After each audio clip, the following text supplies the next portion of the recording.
Ya, itu tadi yang menjadi pertanyaannya. Apakah gagasan satu orang satu akun media sosial ini mampu untuk mengatasi hoax yang terjadi di dunia digital? Kami akan menghadirkan perbincangannya bersama sejumlah narasumber yang saat ini sudah hadir bersama kami di Apa Kabar Indonesia Malam.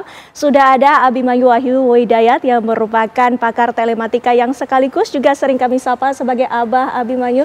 Selamat malam, Abah. Selamat malam. Ya, sehat? Alhamdulillah sehat. Alhamdulillah. Ya. Dan juga hadir bersama kami juga Nova Mujahid yang merupakan peneliti dari Drone Emprit. Selamat malam, Bang Nova. Ya, terima kasih sudah hadir bersama kami. Dan nanti kita juga akan terhubung permisa bersama Mardani Alisera yang merupakan Ketua DPP PKS yang nanti akan juga menjabarkan bagaimana sebenarnya latar belakang dari gagasan ini. Sebelum itu, Abah, kami ingin menanyakan bagaimana tanggapannya. Satu orang, satu akun media sosial, mungkinkah?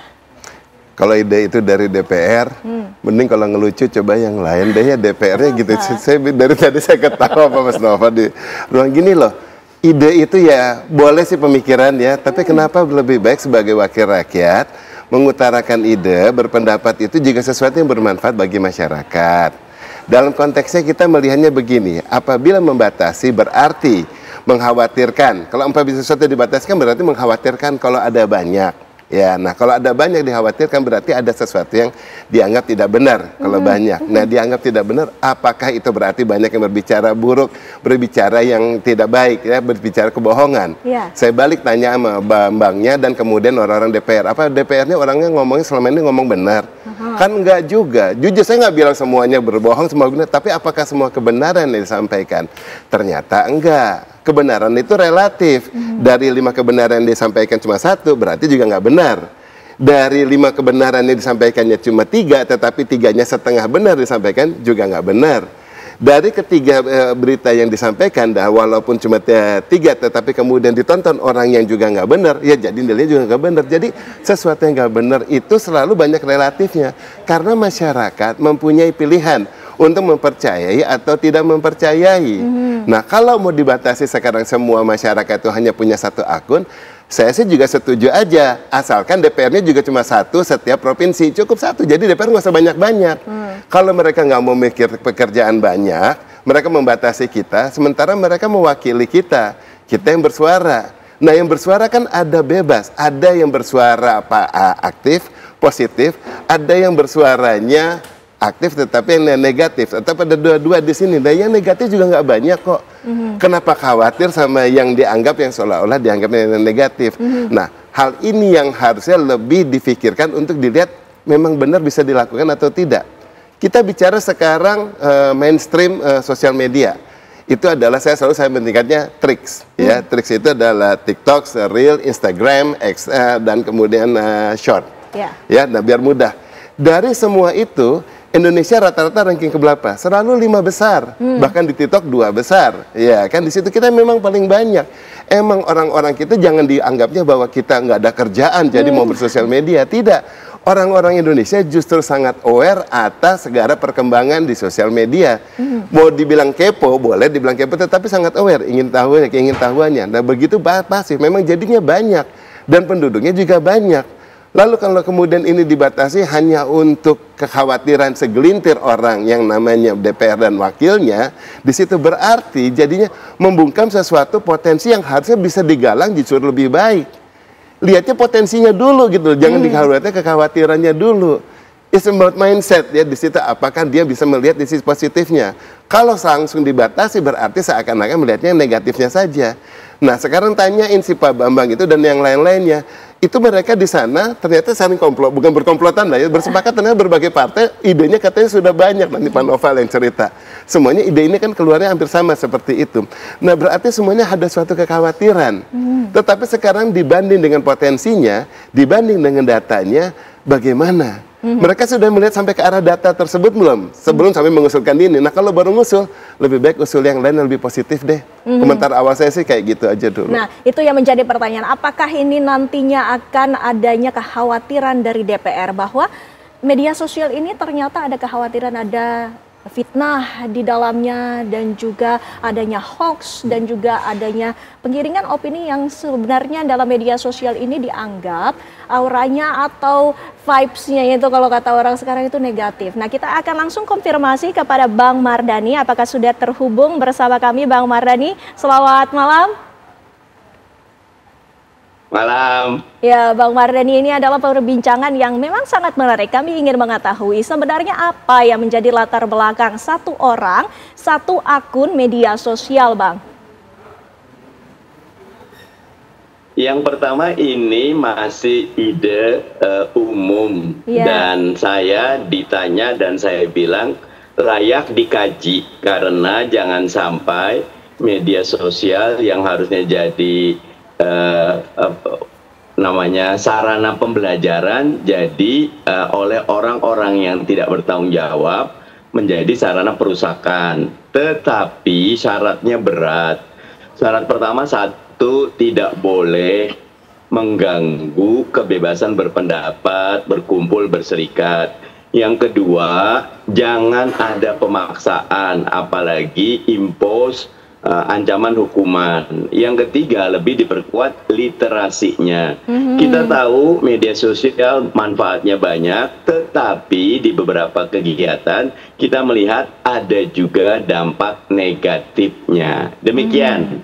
Nah, tadi juga kami sudah sempat berbincang mengenai dampak negatifnya. Apakah dari pihak DPR sendiri mungkin Abang bisa mewakili ada kekhawatiran sehingga ada pembatasan tersebut, Bang?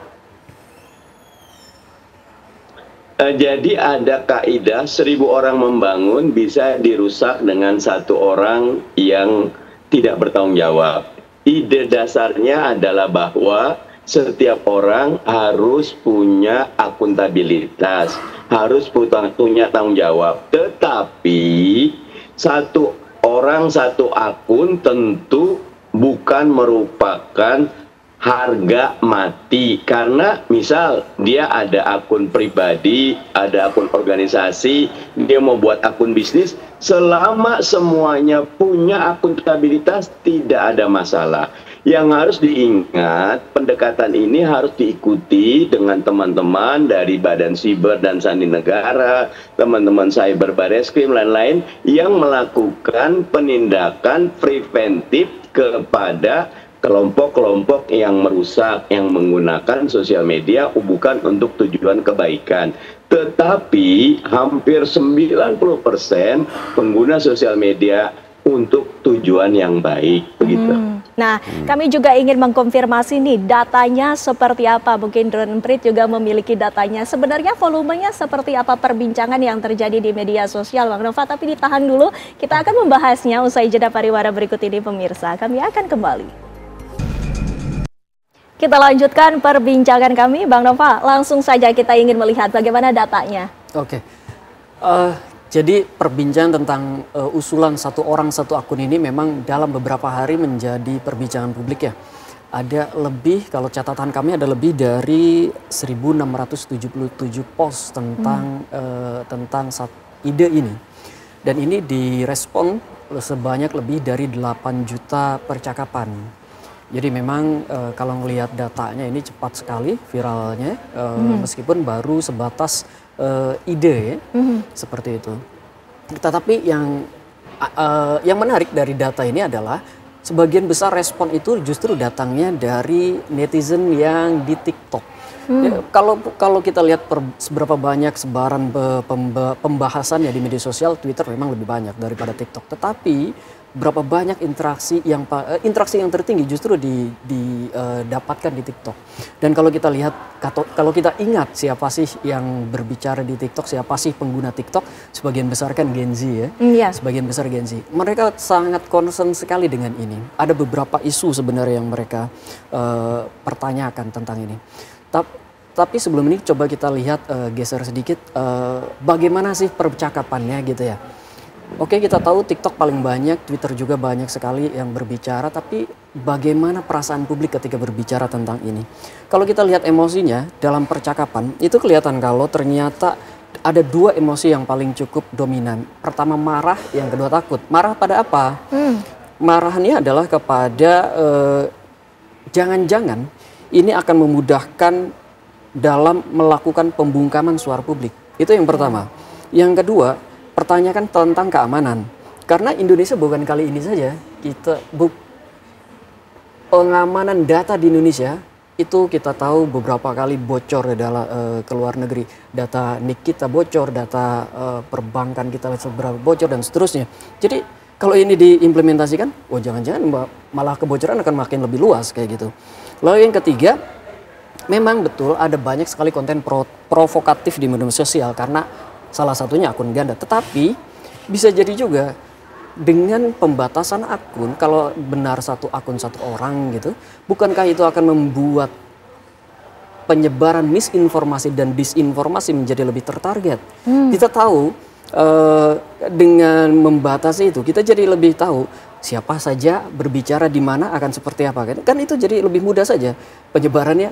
Di X atau di Facebook pada rentang usia yang seperti ini lalu di daerah ini, atau di TikTok pada rentang usia yang begini kita sebarkan di daerah ini. Itu bisa dengan cara seperti itu kayak gitu. Itu beberapa yang dikhawatirkan sebenarnya.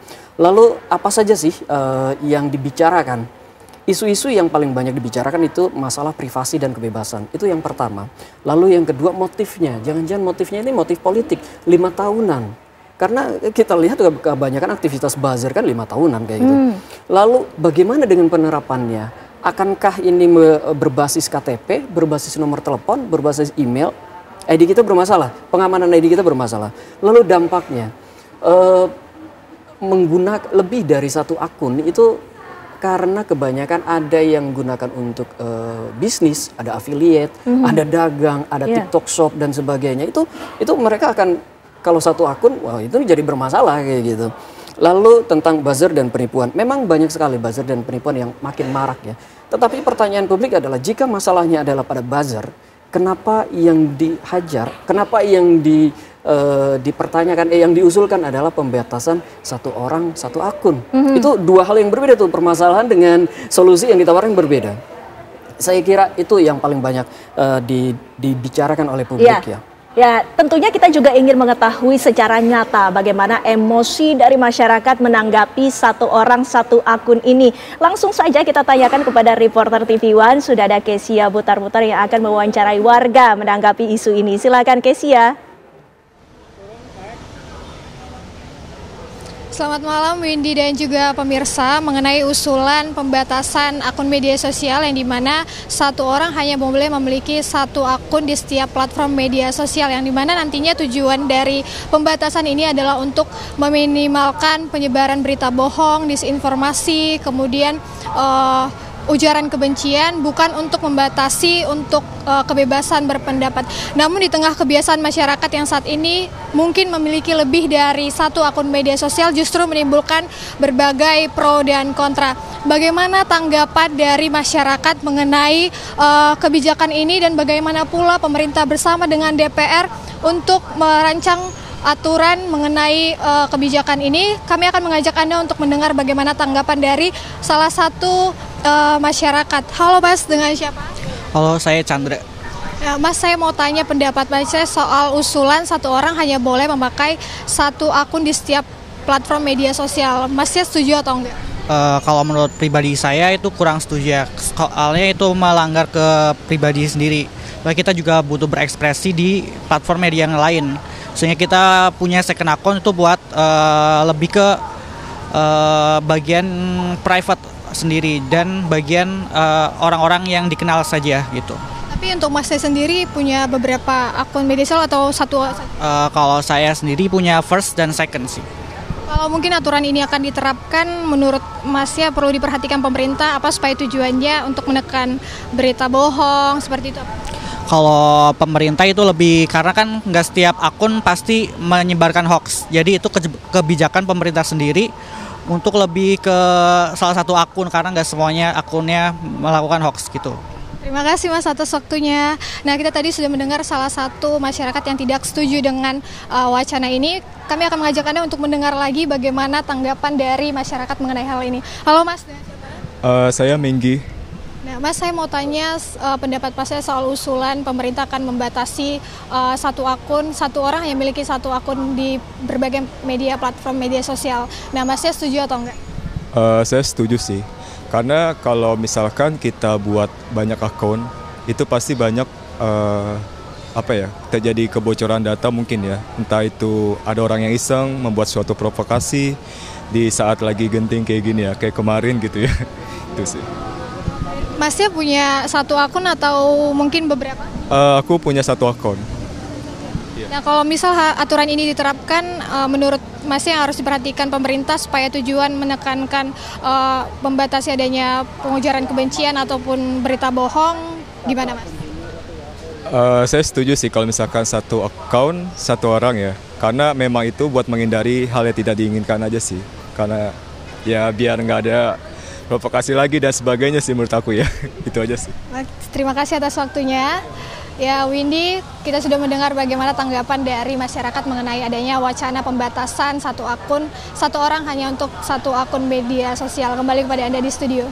Baik, terima kasih Kesia. Ini menarik sekali ya, bagaimana pernyataan dari warga menanggapi hal ini. Tapi sebelumnya kami ingin mendapatkan tanggapannya dari Bang Mardhani, menanggapi juga tadi data yang sudah dipaparkan oleh Droneprit.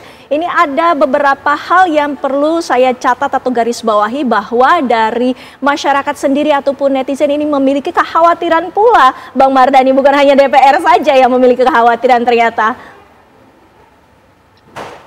Ya, yang pertama, hatur nuhun Kang Nova, datanya sangat real time dan saya melihat justru bagus sekali ketika ini menjadi isu publik. Karena begini, ide satu orang satu akun belum jadi keputusan apapun. Itu teman Gerindra ngangkat, kemudian saya komen, saya bilang dalam rangka untuk memperkuat akuntabilitas ini bisa dipertimbangkan. Tetapi lagi-lagi garis bawahnya adalah tidak boleh ini membuat hak masyarakat berkumpul, berserikat, berpendapat, menyampaikan aspirasi terganggu. Tidak boleh, yang pertama. Yang kedua, adanya kekhawatiran dan ketakutan ini bisa dibenarkan. Tapi tadi teman kita yang wartawan Metro TV, saya yakin banyak masyarakat itu dewasa, rasional, mereka ingin sosial media itu menjadi sesuatu tempat di mana jadi tempat edukasi, jadi tempat literasi, jadi tempat sosialisasi, interaksi, internalisasi, yang itu kadang-kadang terganggu dengan 1-2 orang. Lagi-lagi kata kuncinya, tidak boleh ada pembatasan hak dari masyarakat, tetapi menjadi perbincangan bahwa ini harus kita kontrol sehat, karena beberapa negara sudah mulai membatasi penggunaan gadget di anak-anak sekolah. Tentu beda ya anak sekolah dengan orang dewasa, tetapi intinya adalah kita harus betul-betul bijak menjadikan sosial media sarana membangun bangsa, bukan sarana untuk merusak bangsa. Begitu. Baik, Bang Nova, kami ingin mengkonfirmasi sekali lagi, pihak-pihak yang menyebarkan fitnah ataupun disinformasi serta ujaran kebencian, apakah ini merupakan akun pribadi ataukah memang akun anonim? Kalau kita berkaca dari kejadian beberapa minggu belakangan, provokasi yang disampaikan itu memang agak berbeda. Provokasi disampaikan oleh akun-akun yang kita lihat latar belakangnya cukup berbeda nih dengan provokasi-provokasi sebelumnya. Kalau sebelumnya kebanyakan disampaikan oleh akun-akun yang katakanlah dilakukan bot gitu ya, dilakukan oleh buzzer dan sebagainya. Pada kemarin, pada 25 sampai awal September kemarin, ada keterlibatan akun-akun yang memang itu akun real, akun betul, akun orang betul. Tetapi perlu juga dipahami bahwa dalam konteks provokasinya ya, dalam kondisi batinnya pada waktu itu adalah mereka menyampaikan protes. Jadi ketika mengatakan atau menyematkan alamat seseorang gitu, harus bisa juga dipisahkan apakah ini karena ada upaya memprovokasi betul atau upaya untuk menyampaikan kegelisahannya, pernyataan bakar DPR gitu, itu apakah betul memang provokasi atau upaya untuk menyampaikan kegelisahannya? Karena Kalau itu adalah provokasi, berarti dia harus dilakukan dengan cara yang terkoordinir, misalkan terencana, lalu juga menggunakan akun-akun tertentu yang kita bisa lihat pergerakannya di media sosial. Nah, dua hal ini terjadi pada 25 Agustus sampai September awal kemarin. Jadi memang tidak bisa dibohongi seperti itu ya. Tapi begini, balik lagi ke tadi. Kalau memang konsentrasinya adalah untuk mengurangi narasi-narasi yang provokatif seperti itu, maka harus permasalahannya adalah pada moderasi konten.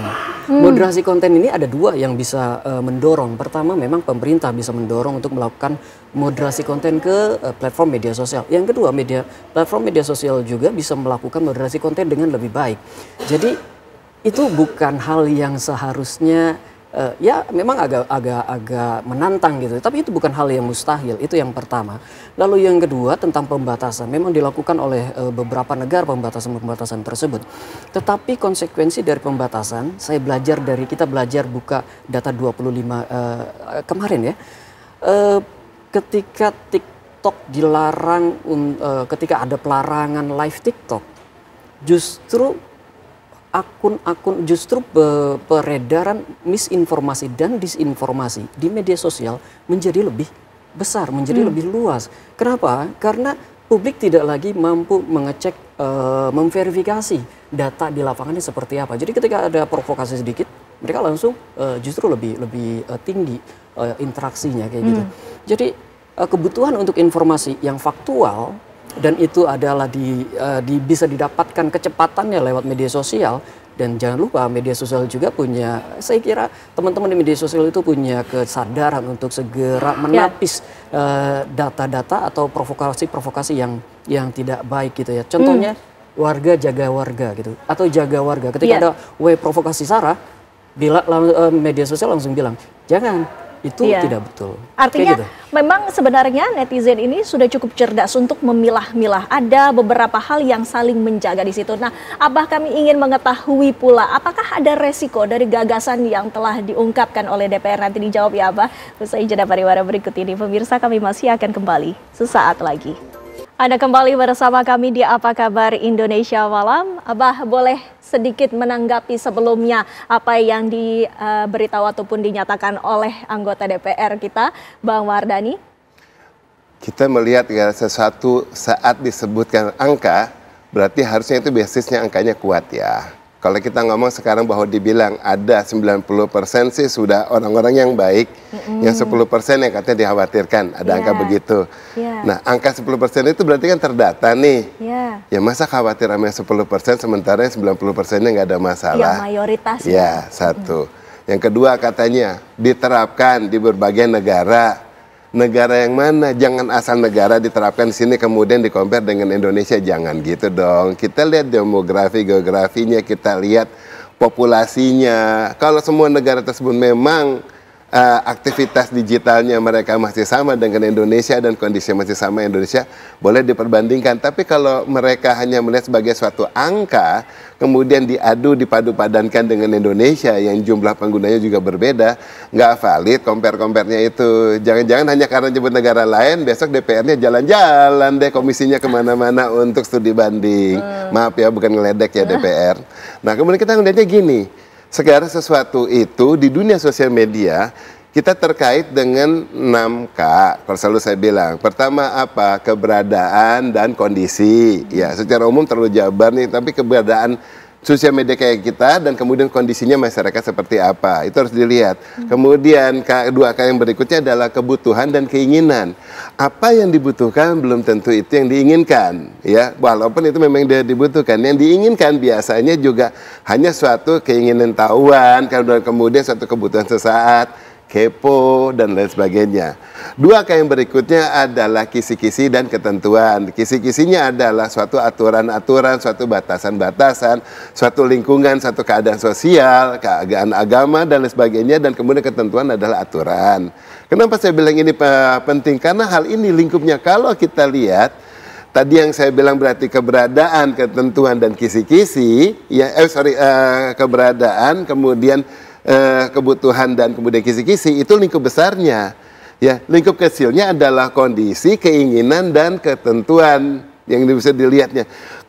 Kalau kita potong-potong di sini sebetulnya kepentingannya masyarakat yang kemudian jadi aware dan diperhatikan oleh pihak DPR-nya adalah suatu lingkup yang kecil. Kan udah ada petugas-petugas negara yang bertugas untuk mulai memantau ini.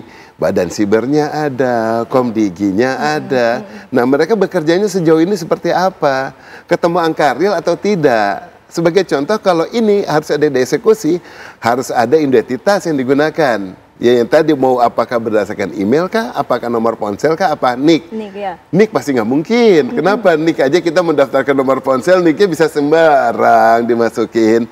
Ya, oh dibilang NIK-nya sudah masuk. Iya, kita asalkan NIK tersebut hidup, dia tidak melakukan validasi lagi. Ya, dari pihak komdisi nggak melakukan validasi mengenai aktivitas NIK tersebut secara jumlahnya. Kita masyarakat hanya mampu dan diperbolehkan memeriksa jumlah NIK yang digunakan hanya pada satu platform. Jadi kalau saya ikut operator seluler A, saya hanya bisa ngecek berapa sih yang menggunakan NIK saya untuk di komentar sini. Sementara saya nggak bisa cross platform. Kalau operator seluler B-nya itu juga ada yang menggunakan nomor saya dan saya tidak ada ponsel menggunakan operator B, saya nggak bisa ngecek. Bahkan ke Komdiginya pun tidak ada fasilitas untuk membantu itu. Jadi saya harus beli dulu nomor ponsel di operator B tersebut untuk kemudian mengajukan pengecekan. Berarti saya sudah menjadi suatu akun palsu yang dimana hanya untuk kebutuhan pengecekan saya harus membuka suatu akun berupa nomor ponsel di sana. Padahal nggak dibutuhkan ya.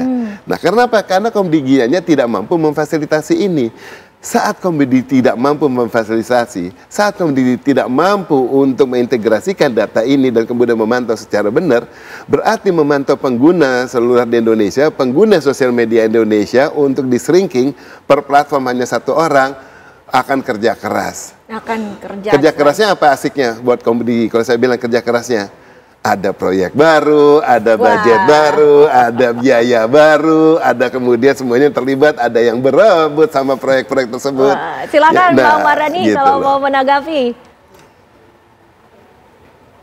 Ya, idenya bagus, tetapi memang lagi-lagi ada dua kutub ya. Kutub yang pertama tentu menginginkan media sosial itu menjadi tempat edukasi, literasi, sosialisasi, dan interaksi yang baik. Tetapi di masyarakat memang berkembang keinginan ada kebebasan. Kebebasan haknya masyarakat. Tetapi kita lihat Cina sangat berusaha untuk membatasi agar cyberspace-nya itu sehat. Australia sekarang sudah mulai melarang 16 tahun ke bawah. Jepang juga sudah menggagasnya. Bahkan kalau untuk anak yang di bawah 14-15 nih kan, saya baca detik nih ya, ada Australia, Inggris, Norwegia, Perancis, Jerman, Belanda, Italia, saya cuma baca detik nih ya. Intinya adalah bahwa ini ide yang baik.